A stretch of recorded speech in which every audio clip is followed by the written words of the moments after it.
requested to tell a sea story to accompany this narration, and I find it, of course, very difficult because I'm rather modest and shy, and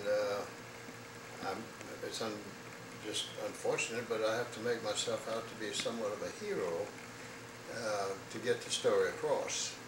I was on the USS Chubb, and its existence and commissioning and so forth coincided with that of the LaGarto. The pictures I've got also coincide with the pictures of the LaGarto. I was originally in the commissioning crew of the LaGarto in Manitowoc, Wisconsin, but before the ship was actually put into service, I came down with a severe case of fever and was turned into the hospital and was taken off of the LaGarto and transferred to the Chubb, the 329 boat, which was coming along next. And the Chubb was being commissioned in New London, and that's a long way from where the other submarine LaGarto was commissioned. But I had a great number of friends on both boats and a lot of nostalgia, and I was very young at the time, which tends to emphasize and add nostalgia to nostalgia. But we went to sea, and the most dramatic thing that happened to us at sea was a bombing that we took in the China Sea, and I've received correspondence from the pilot of the Japanese plane which bombed us, and I feel almost like I've gotten to know him, and I would like to send him back a message that I don't think would clear the senses, so I'll just forego that and tell you that it was a very severe bombing. According to the bow plainsman who was on battle stations, he later told me that we had gone from 80 feet to 40 feet when the bomb went off, and that's an awful lot to raise a 2,000-ton boat that far through the water. And you're referring to your bombing on the Chubb? That's right. Okay.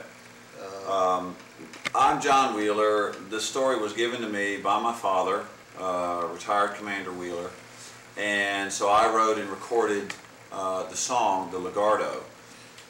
Why don't you tell them about you and your LaGarto mates and going to the tattoo parlor and that night of bonding? Yes, in order to become more fraternal, which is characteristic of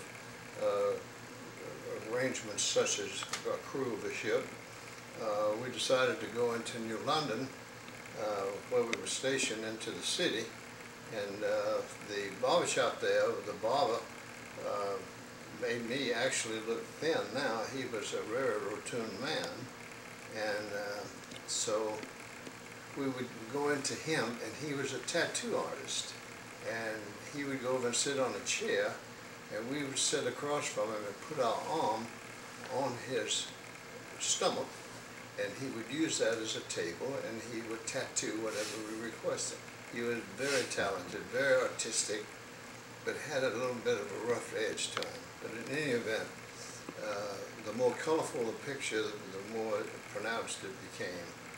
And so we went in and got it, because the fraternity and the crew of a boat or a ship is very great. And you signify this by getting yourself a mutual tattoo. We went in and got tattoos, and you can see this one here. This was the tattoo that I got, and several other people got. The bizarre difference was Whitey Knightle, who was a machinist mate as I was, and Whitey got a panther crawling up his arm this way, and it was a gleaming black panther. And I'll tell you, wherever Whitey went, he provoked a great deal of conversation. Not so much because there's war stories, but where did you get that panther from? And this was at Fatty's in New London, Connecticut. It was the tattoo parlor. Fatty's tattoo and parlor. who were a couple of the other LaGarto crew you can remember that went to and got tattoos with you? Well, there was Tate, who was a machinist mate and been through all the schools with me together, and we were extremely close. And Wicklander, who had also been very, very close. And Tate is mentioned in the first verse of the song, Tate and Harrington. And Wicklander, you know, it's difficult to be nostalgic when you're spontaneously telling a story that you know is valid. It sort of leaves you tongue-tied because these people, they're dead and gone long ago. My God, 50, 60 years ago. And the LaGarto was just discovered a few months back, which is some of that information is on the website here. And anything else you would like to add? No, if I did, we would be here the rest of the night, and probably tomorrow. There's an awful lot to be told, but I'll restrain and spare the audience that, except to say that God bless them.